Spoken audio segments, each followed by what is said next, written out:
Hello hi दोस्तों, कैसे हो? ठीक होंगे सभी लोग, मस्त होंगे, स्वस्थ होंगे। हम भी ठीक हैं, स्वस्थ हैं, मस्त हैं। और आज हम फिर से जा रहे हैं राधे राधे जी के यहाँ भागवत में। बेबी जा रही है और बेबी की अम्मा दादी भी जा रही है ना। तो गाइस हम चल रहे हैं, हमारे साथ बने रहिए। आज फिर दिखाते हैं आपको आज कृष्ण की लीला में क्या बता रहे हैं। आज कल हो गई थी शादी, तो आज आगे वो बता रहे होंगे। तो हम लेट हो गए हैं और टाइम हो गया है, 3 बज गए हैं। बोले यजमान के पापों की सजा ब्राह्मण को भोगनी पड़ती है, वो दंड ब्राह्मण के सर पर आता है और उसका सर्वनाश। हम पहुंच चुके हैं। इसलिए जो ब्राह्मण पिता सजा करता है, ऐसे ब्राह्मण को दान करना चाहिए। पात्र अनुकालम समाहित। भगवान ने ब्राह्मणों का, संत महात्माओं का, गुरुजनों का आदर करने के लिए बार बार कहा, अपने शिष्यों से बार बार प्रेरित किया है। बोले भक्तवत्सल भगवान की।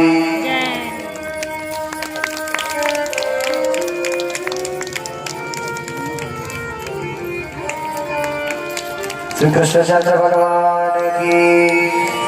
मन हमेशा वृंदावन जाने कोई करता है, इसलिए तो भक्तों ने अनुभव किया, तेरी नजरों के लाखों शिकार हो जाते हैं। हे भाग्य बिहारी जी, तेरी नजरों के लाखों शिकार हो जाते हैं, रहते हो हमसे दूर तो हम बीमार हो जाते हैं। तेरी नजरों के लाखों शिकार हो जाते हैं, रहते हो हमसे दूर तो हम बीमार हो जाते हैं। और न जाने कौन सा मर्ज लगाया है तूने हमको, न जाने कौन सा मर्ज लगाया है तूने हमको। जाते हैं वृंदावन से तो फिर आने को तैयार हो जाते हैं। वृंदावन बिहारी लाल की जय। जिसका दिल करता है वृंदावन जाने का, आइए सभी वृंदावन की ओर चल जाए। वृंदावन जाने को जी चाहता है, वृंदावन जाने को जी चाहता है, वृंदावन जाने को जी चाहता है। राधे राधे जय, राधे राधे को जी चाहता है, राधे राधे को जी चाहता है, वृंदावन जाने को जी चाहता है, वृंदावन जाने को जी चाहता है। राधे राधे वृंदावन में यमुना किनारा, वृंदावन में यमुना किनारा, की जय को जी चाहता है, की लगाने को जी चाहता है। राधे राधे राधे राधे को जी चाहता है, राधे को जी चाहता है, राधे जाने को जी चाहता है, राधे जाने को जी चाहता है, राधे राधे को जी चाहता है। वृंदावन में जीवन है प्यारा, वृंदावन में जीवन है प्यारा, वृंदावन में जीवन है प्यारा, वृंदावन में जीवन है प्यारा। वृंदावन बिहारी लाल की, बांके बिहारी लाल की, श्री कृष्ण चंद्र भगवान की जय। जय श्री राधे। सभी भगवान श्री कृष्ण ने विचार किया, एक साथ 16,108 रानियों को रखूंगा तो रोज झगड़ा होता रहेगा, कलेश होता रहेगा, बात बात पर झगड़ा होगा। इसीलिए एक काम करते, सबके लिए अलग अलग घर की व्यवस्था करते, सबके लिए अलग अलग सोने के महल बने हुए। पहले महल में प्रवेश किया तो वहां देखा भगवान श्री कृष्ण रुक्मिणी जी के साथ प्रेम पूर्वक झूला झूल रहे थे। कन्हैया ने देखा नारद जी आए तो स्वागत किया, चरण दबाए, चरण पखार करके भोजन कराया, भोजन निवेदित किया, सेवा करी। नारद जी ने कहा अभी आज्ञा दीजिए मैं जाऊं। नारद जी पहले महल से बाहर निकले, दूसरे में प्रवेश किया तो देखा भगवान श्री कृष्ण अपनी दूसरी पत्नी के साथ चौसर खेल रहे थे। नारद जी को देख करके आश्चर्य हुआ, अभी तो इस महल में थे, फिर यहाँ कैसे आ गए। नारद जी को लगा कि जितनी पत्नियां हैं उतने ही रूप बना करके भगवान श्री कृष्ण द्वारका में रहते। दूसरी पत्नी के साथ चौसर खेल रहे थे, प्रवेश किया तो देखा भगवान श्री कृष्ण ने फिर से स्वागत किया नारद जी का, ऐसे मिल रहे हैं जैसे पहली बार मिल रहे हो। नारद जी ने कहा अभी तो आपने भोजन कराया, फिर भोजन कराया। अब नारद जी आप तो अभी आए हैं। भगवान की लीला देख करके नारद जी अचरज में पड़ गए। फिर आगे बढ़े, कुछ दूर गए तो देखा तीसरे भाग में, तीसरे महल में भगवान श्री कृष्ण अपने बच्चों को खिला रहे हैं। कहीं पे भगवान दंत मंजन कर रहे हैं, कहीं स्नान की तैयारियां हो रही, कहीं बच्चों के साथ खेल रहे, कहीं पत्नी के साथ हास प्रयास हो रहा है, कहीं उद्धव के साथ गूढ़ मंत्रणा कर रहे हैं, कहीं युद्ध की तैयारियां हो रही है, तो कहीं भगवान क्रीड़ा कर रहे हैं। हर घर में भगवान अलग अलग लीलाएं कर रहे थे। ये देख करके नारद जी का सर चकरा गया। नारद जी ने अंततः भगवान के चरणों में प्रणाम किया। भगवान के दर को प्रणाम करके नारद जी ने कहा, मैं व्यर्थ ही आपकी परीक्षा लेने के लिए आया था भगवान, लेकिन आपके दर पर आकर के मुझे चैन मिला, सुख मिला। आपके दर को प्रणाम करके, आपके दरबार में आकर के जीवन खुशियों से भर जाता है।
कल यहाँ पर प्रसाद ग्रहण करने के लिए हलवा चना प्रसाद यहाँ पर भक्तों को पवाया जाएगा।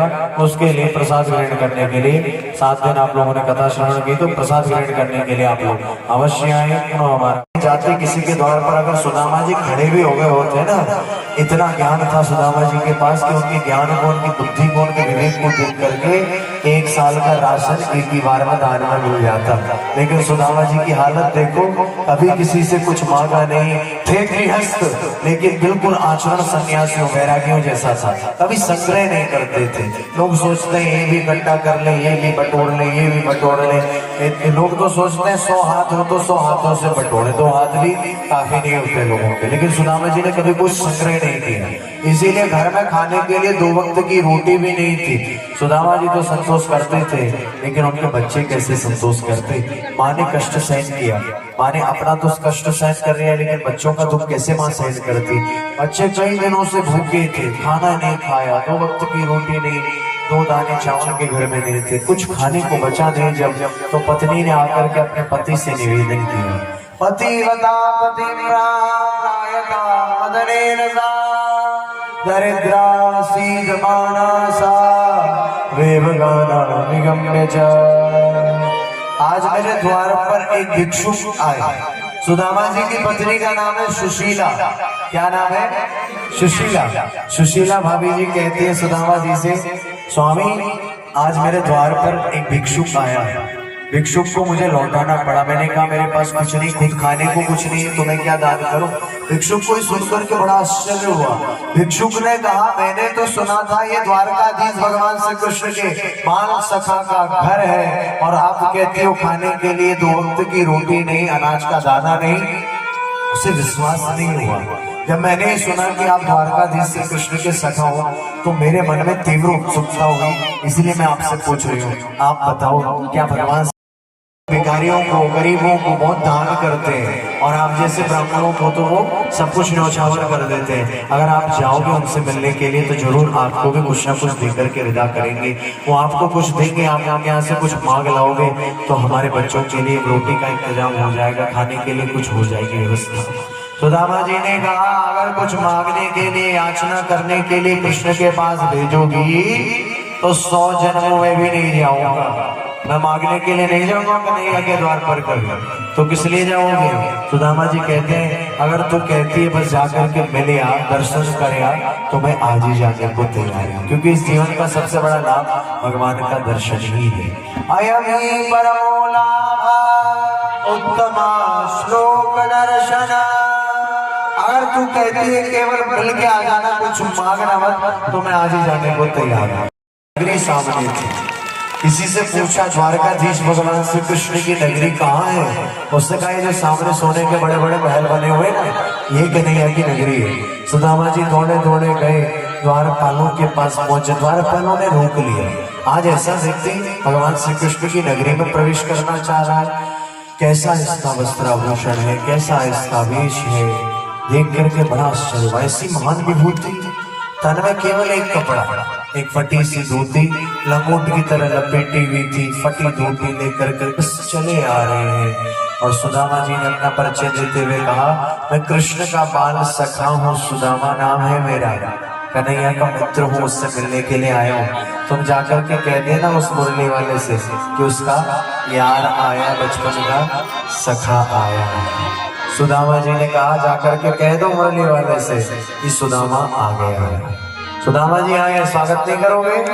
ओ मैया, सुदामा जी का स्वागत करना है, जिसको करना है सुदामा जी का स्वागत, आइए सभी मिलकर बड़े प्रेम से बड़े भाव से सुदामा जी का स्वागत करें। सुदामा जी का शुभागमन हमारे बीच में।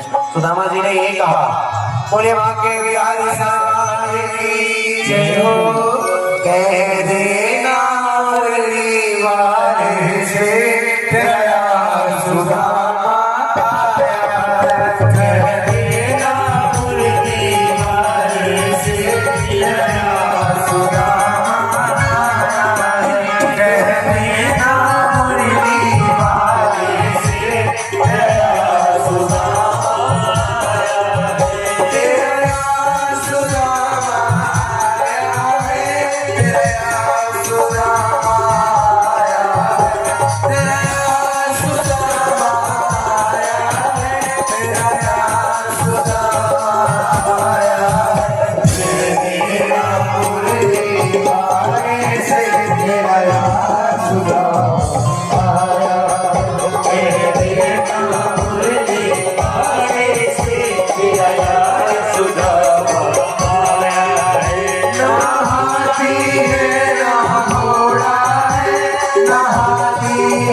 जूते हैं ना चप्पल है।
देवता जान की बाजी लगा करके मेरे पास आया था।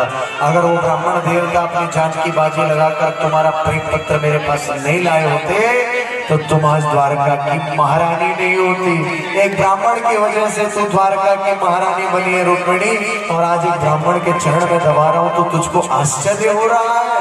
भगवान श्री कृष्ण की ब्राह्मण वत्सलता देख करके रुक्मिणी जी की आंखों में भी आंसू आ गए। रुक्मिणी जी ने भी चरण पकड़ ली, प्रभु मुझे भी सेवा करने दो।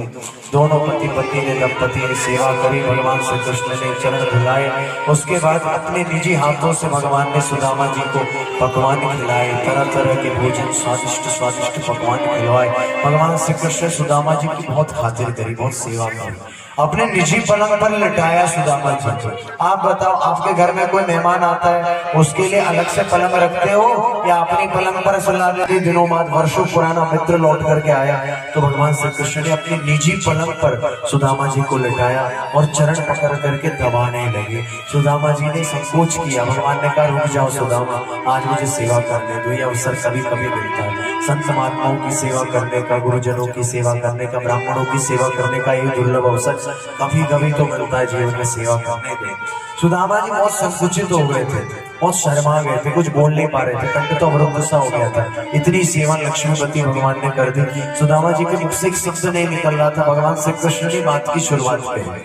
कन्हैया ने और तो कुछ पूछा नहीं, सबसे पहले ये पूछा, सुदामा एक बात बताओ, जब हम लोग गुरुकुल में रहते थे तब तुम गुरुकुल में बड़े ब्रह्मचारी बने फिरते थे, कहते थे मैं तो शादी नहीं करूंगा, विवाह नहीं करूंगा, और मैं भी तुम्हारे साथ कहता था सुदामा शादी नहीं करेगा तो मैं भी शादी नहीं करूंगा। हम दोनों बिछुड़ गए और देखो किस्मत ने कैसी बाजी पलटी। मैं भी कहता था तुम्हारे साथ शादी नहीं करूंगा, आज मेरी 16,108 हो चुकी है। तुम बताओ सुदामा, तुम्हारी हुई कि नहीं? सुदामा जी से ही सवाल पूछा सबसे पहले, ब्याह किए हो कि नहीं, शादी हुई है कि नहीं? और शादी का जब प्रश्न किया सुदामा जी शर्मा गए। सुदामा जी जो शर्माए, कन्हैया समझ गए हो गई। ऐसे तो व्यक्ति तभी शर्माता जब हो चुकी होती, हो गई है नहीं। अच्छा ये बताओ, छिपाओ मत, भाभी जी का नाम क्या है? सुदामा जी से पूछा, भाभी जी का नाम क्या है तो बता दो। सुदामा जी ने सोचा जब इसको पता चली गया तो फिर छिपाना कैसा। सुदामा जी ने बड़े प्रेम से कहा, कान्हा तेरी भाभी का नाम है सुशीला, और जैसा नाम है वैसे ही गुण है, इतनी सुशील स्वभाव की है। और सच बताऊं ना कान्हा, तेरी भाभी ने मुझे तेरे पास भेजा है मिलने के लिए। ये सुन करके तो भगवान श्री कृष्ण उछल पड़े, भाभी जी ने भेजा है, मेरी भाभी ने आपको भेजा है? भाभी जी ने भेजा है तो जरूर मेरे लिए कोई उपहार भी भेजा होगा। बताओ बताओ, मेरी भाभी जी ने मेरे लिए क्या भेजा, कौन सा उपहार भेजा है? अब सुदामा जी सोचते, लक्ष्मीपति भगवान श्री कृष्ण, इतना वैभव, इतना ऐश्वर्य उनके पास है, सोने के महलों में रहते हैं, इनको एक 4 मुट्ठी चावल की पोटली पकड़ाऊंगा तो कहीं अपना अपमान न समझे। सुदामा जी को ऐसा संकोच हो गया, लजा करके पोटली छिपाने लगे चावल की, नहीं दे रहे थे। भगवान श्री कृष्ण ने कहा सुदामा जी से, लगता है मित्र तुम्हारी छिपाने की आदत गई नहीं है, पुरानी आदत अभी तक तुम्हारी गई नहीं। सुदामा याद करो वो रात जब बादल बरस रहे थे, ठंड का मौसम था और तुम कह रहे थे दांत खटखटा रहे हैं और चुपके चुपके चने चबा रहे थे। सुदामा जरूर मेरी भाभी जी ने कोई स्वादिष्ट पकवान व्यंजन बना करके भेजा होगा मेरे लिए, और तुम अकेले अकेले खाना चाहते हो। सुदामा इतना स्वार्थी भी नहीं होना चाहिए, मुझे भी दो, मुझे भी दो। तुमने क्या बनाया, तो क्या लेकर के आए सुदामा? भगवान श्री कृष्ण ने बार बार आग्रह किया लेकिन सुदामा जी ने नहीं दिया, छिपाते रहे। भगवान श्री कृष्ण ने कहा, सुदामा तू लगता है मेरा स्वभाव भूली है। भगवान श्री कृष्ण अपना स्वभाव बताते, मेरा स्वभाव है पत्रम पुष्पम फलम तोयं यो मे भक्त्या प्रयच्छति तदहं भक्त्युपहृतम् अश्नामि प्रयतात्मनः। भगवान कहते हैं किसी की दौलत मुझे नहीं चाहिए, किसी का पैसा सोना चांदी मुझे नहीं चाहिए, कर लेता हूँ और बिना भाव के लाखों करोड़ों की संपत्ति भी मुझे दे दोगे तो मैं प्रसन्न नहीं हूँ। मैं भाव का भूखा हूँ सुदामा, इसीलिए दे दे, तू क्या लाया छिपा। सुदामा जी छिपाते रहे और कन्हैया का स्वभाव है जो चीज मांगने पर नहीं मिलती भगवान श्री कृष्ण चुरा लेते, माने छीन लेते। जो छुपा रहे थे इसलिए भगवान श्री कृष्ण ने झपट लिया। 4 मुट्ठी चावल की पोटली को झपटा, उत्सुकता में पोटली खोली, देखा चावल, कच्चे चावल। मेरी भाभी जी ने मेरे लिए इतने मीठे चावल भेजे और सुदामा तुम अकेले अकेले चावल का आनंद लेना चाह रहे थे, अब रुको, मैं तुमको एक भी नहीं दूंगा, इसमें से पूरा मैं अकेले खा जाता। भगवान श्री कृष्ण ने उत्सुकता पूर्वक एक मुट्ठी चावल पकड़ा और देखते देखते कच्चा चावल ही चबा करके खाने लगे। भाभी जी के द्वारा भेजा गया एक मुट्ठी चावल खा करके आज द्वारकाधीश भगवान श्री कृष्ण ने एक मुट्ठी चावल के बदले अपने भाभी जी को 1 लोक की संपत्ति दान कर दी। द्वारका से भी बड़े भव्य महल बनवा दिए भाभी जी के लिए। भाभी जी को 1 मुट्ठी चावल के बदले कन्हैया ने महारानी बना दिया। 1 मुट्ठी चावल खाया भगवान श्री कृष्ण, दूसरी मुट्ठी पकड़ी और खाऊंगा, उत्सुकता में थे, मुंह चबा रहे थे, चला रहे थे, दूसरा मुट्ठी भी पकड़ लिया और चबाऊंगा और खाऊंगा। तब तक रुक्मिणी जी ने हाथ पकड़ लिया, भगवान श्री कृष्ण का हाथ पकड़ा। द्वितीयं च तथा श्रीजगृहे हस्तम तत्परा परमेष्टिना। ये क्या कर रहे हो रुक्मिणी, मुझे खाने दो। रुक्मिणी जी ने कहा, भगवान हमारी ओर में तो देखो, एक सामान्य चावल नहीं है, ये केवल अन्न नहीं है, ये आपके भक्त के घर से आया हुआ महाप्रसाद है। भक्त के घर का अन्न संसार की सबसे शुद्ध वस्तु होती है। शुद्धम भागवतस्यान्नम शुद्धम भागीरथीयनम शुद्धम विष्णु परम चित्तम शुद्धम एकादशी व्रतम। ये 4 चीजें संसार में बहुत पवित्र और शुद्ध है। पहला, भक्त के घर का अन्न, और वास्तव में भक्त होना चाहिए सच्चा भगत, माने बन रहा है भगत वास्तव में ठगत, तो ऐसे भक्त का अन्न नहीं, सच्चे भक्त के यहाँ से आया हुआ अन्न परम शुद्ध पवित्र होता है, प्रसाद होता है। दूसरा, भगवान श्री कृष्ण में विष्णु में लगा हुआ मन परम पवित्र और संसार का सबसे शुद्ध मन होता है। तीसरा, भागीरथी का जल, गंगा भागीरथी का जल सबसे शुद्ध और पवित्र है। और चौथा, एकादशी का व्रत। एकादशी का व्रत सारे व्रतों में सबसे श्रेष्ठ, शुद्ध और पवित्र होता है। ये एक भक्त के घर से आया हुआ अन्न है, ये अन्न नहीं महाप्रसाद है। भगवान आपने तो खा लिया 1 मुट्ठी, हमारी ओर देखो, हम 16,108 रानियां हैं, एक एक दाना चावल भी हमारे हिस्से में आएगा भगवान, तो हमारा भी जीवन धन्य हो जाएगा, हमें भी दे दो भगवान श्री कृष्ण ने कहा। सारी रानियों ने 16,108 रानियों ने मिल बांट करके वो महाप्रसाद ग्रहण किया। भगवान श्री कृष्ण ने सुदामा जी की बहुत सेवा करी। अगले ही दिन सुदामा जी जिद करने लगे, अब मैं जाता हूँ कन्हैया।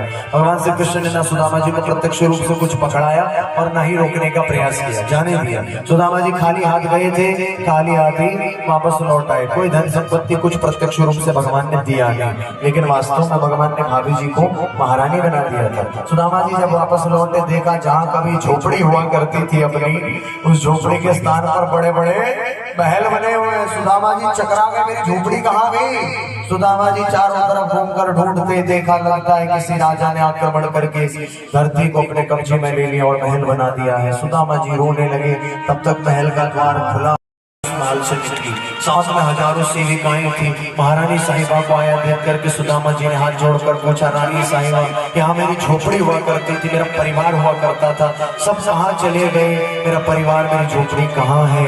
तो रानी साहिबा कहती है, मुझे भूल गए स्वामी, मैं आपकी पत्नी हूँ सुशीला। कन्हैया ने अपनी भाभी को चावल के बदले महारानी बना दिया है, ये महल कन्हैया ने हमको दिए। भगवान श्री कृष्ण की भक्त वत्सलता को देख करके सुदामा जी गदगद हो गए। अंततः भगवत भक्ति करते हुए सुदामा जी सुशीला जी भी भगवान में विलीन हुए हैं। भगवान श्री कृष्ण के अनेक चरित्रों को प्रकाशित करते हुए अंततः भगवान के परम धाम गमन का वर्णन आया है। भगवान श्री कृष्ण इस धरती पर 125 वर्षों तक रहे और कन्हैया जैसे धरती छोड़ करके गए, कलयुग प्रारंभ हो गया। भगवान का अवतार द्वापर युग के अंतिम समय में हुआ था। धर्म की स्थापना करने के लिए भगवान द्वापर युग के अंतिम समय में आए थे और जैसे भगवान श्री कृष्ण का यहाँ से प्रस्थान हुआ है, परम धाम गमन हुआ है, कलिकाल प्रारंभ हो चुका है, कलयुग का आगमन हो चुका है। भगवान श्री कृष्ण एक वट वृक्ष के नीचे आराम से लेटे हुए थे, व्याध ने मारा। भगवान श्री कृष्ण के परम धाम गमन का जब समय निकट आया, चरणों के पास भगवान के परम भक्त परम सखा उद्धव जी बैठे हुए थे। उद्धव जी ने अंतिम क्षणों में भगवान श्री कृष्ण के चरण पकड़ करके कहा, गोविंद आप तो चले जाओगे, लेकिन आपके बिना, आपके वियोग में जो सारे भक्त हैं, आपके सारे दीवाने हैं, ये कैसे जिंदा रहेंगे? क्योंकि आप तो समस्त देहधारियों के प्राण हो और किसी के प्राण चले जाए तो क्या वो जिंदा रह सकता है? अरे बोलो तो सही भैया, प्राण जिसके निकल जाए, चले जाए, क्या वो जीवित रह पाया है? आप तो हम सब भक्तों के प्राण हो भगवान। यदि आप चले गए तो आपके वियोग में आपके सारे भक्त प्राण त्याग देंगे, सब मर जाएंगे। इनकी रक्षा कैसे होगी? इनके जीवित रहने के लिए कोई आधार तो होना चाहिए। इसलिए भगवान आप बताइए हमारा क्या होगा? भगवान ने कहा, उद्धव अपने अनेक अवतारों में अपनी लीला को पूर्ण करके मैं क्षीरारण में चला जाता था। क्षीर सागर से, समुद्र से मेरा प्राकट्य होता है, वहीं से मैं अवतार लेता हूँ और लीला पूर्ण करके वहीं क्षीर समुद्र में चला जाया करता हूँ। बाकी कथा 7 दिन तक चली है। 7 दिनों का सत्र हुआ। आप लोग बड़े प्रेम से आए, कथा का श्रवण किया। सभी भक्त प्रेमी श्रद्धालु जितने यहाँ पर उपस्थित हैं, 7 दिनों तक आपने बड़े आदर से, बड़े प्रेम से कथा सुनी। सारे श्रोता हमारे दिल के बहुत करीब हैं। सभी माताओं बहनों के लिए जोरदार तालियां। समय निकाल करके, बस व्यस्त समय से अभी बहुत काम का दौर चल रहा था। गाँव के जो लोग हैं वो तो विशेष रूप से बहुत व्यस्त थे, लेकिन फिर भी कथा श्रवण करने के लिए गाँव से, दूर दूर से भक्त प्रेमी श्रद्धालु भारी संख्या में आप पर आए, भगवान की कथा का श्रवण किया। कथा का श्रवण करके आप लोगों ने एक रिश्ता बनता है। देखो, कथा में आते हैं ना तो हम आपसे कहते हैं भगवान से एक रिश्ता बनाओ। कल भी किस्सा बन जाता है, न जाने कौन कब जिंदगी का हिस्सा बन जाता है। खूबसूरत सा एक पल भी किस्सा बन जाता है, न जाने कौन कब जिंदगी का हिस्सा बन जाता है। और कुछ लोग मिलते हैं जिंदगी में इस तरह, कुछ लोग मिलते हैं जिंदगी में इस तरह, जिनसे कभी ना टूटने वाला रिश्ता बन जाता है। कि कभी ना टूटने वाला रिश्ता हमने आपके साथ बनाया। श्रोतावत्ता का पवित्र रिश्ता ये तक रात ही रात होगी, सितारों को आंखों में महफूज रखना, क्योंकि बहुत देर तक रात ही रात होगी। मुसाफिर है हम भी, मुसाफिर हो तुम भी, ठाकुर जी ने चाहा तो फिर से मुलाकात होगी। फिर से आप सभी से मिलना होगा। ज्ञान महाराज के आदि सत्र को ये परम विश्राम दे रहे हैं।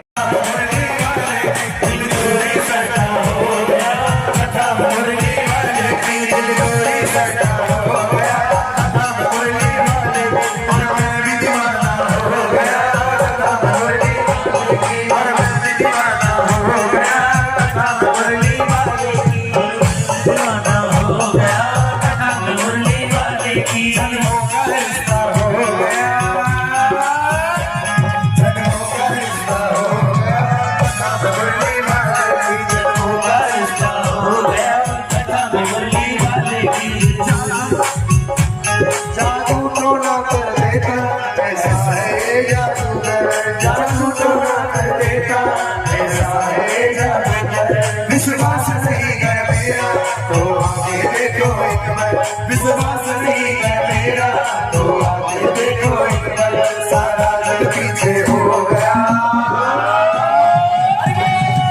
सारा जग पीछे हो गया,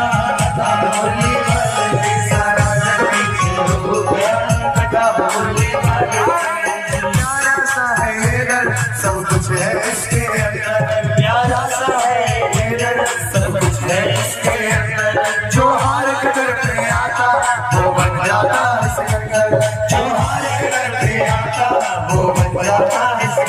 निर्धक्की जय हो गया, निर्धक्की राजा हो गया, बोली बात सचा हो गया,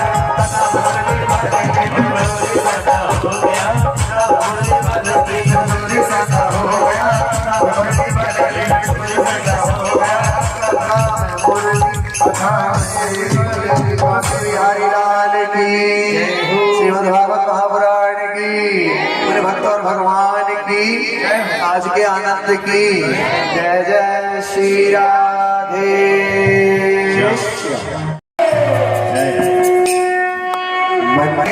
तेरी मूर्ति उतारूं मैं गिरधर तेरी आरती, मन में बसा के तेरी मूर्ति उतारूं मैं गिरधर तेरी आरती।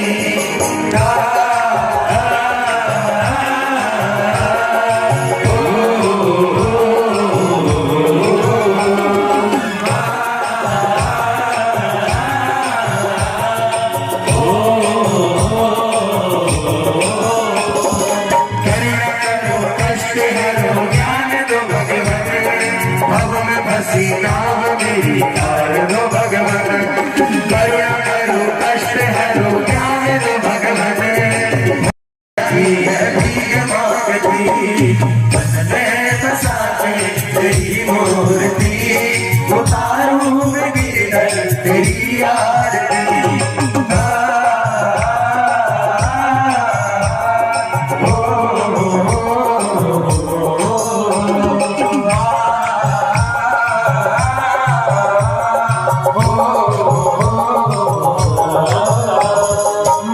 तुझसे क्या यही सोच भगवान, जिंदगी अब तेरे नाम कर दी अर्पण।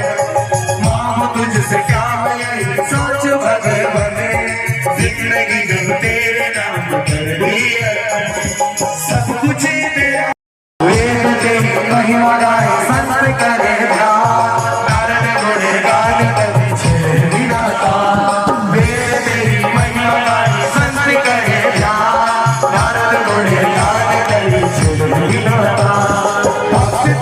मूर्ति उतारूं मैं गिरधर तेरी आरती, उतारूं मैं गिरधर तेरी आरती। श्री कृष्ण भगवान की, श्रीमद् भागवत महापुराण की, आज के आनंद की जय जय।